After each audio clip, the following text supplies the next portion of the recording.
هنگام هامان گم شد نسب نام هامان، همه گام هنگام هامان گم شد نسب نام هامان. خود کی سزاوار بودیم ما را برین خانه تو خواندی. ای کاش ای عشق ای عشق ما را زمامی رهاندی، وز خاک ما ز آتش و خون فواره ای می جهاندی. ای کاش ای عشق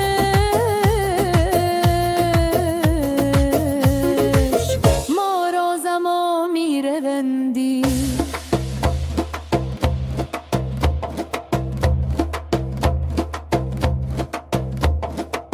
ما خفتگان فسونیم زندانیان قرونیم، ما خفتگان فسونیم زندانیان قرونیم. ای کاش آتش فشانی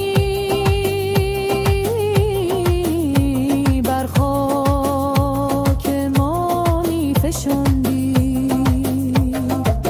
تیغی چو کاووس بستیم، رخشی چو رستم نراندیم. حق بوده ای پیر اگر تو ما را ز درگاه راندی.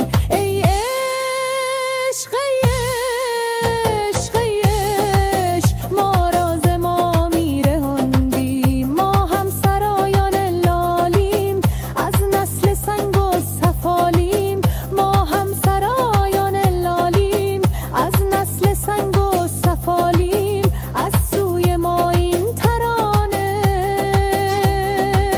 تو خود نبشتی و خواندی.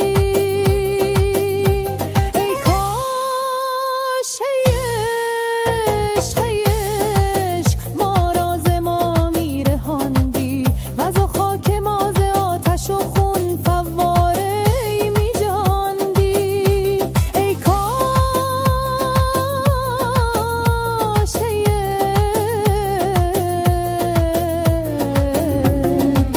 ما را زمانی رهاندی.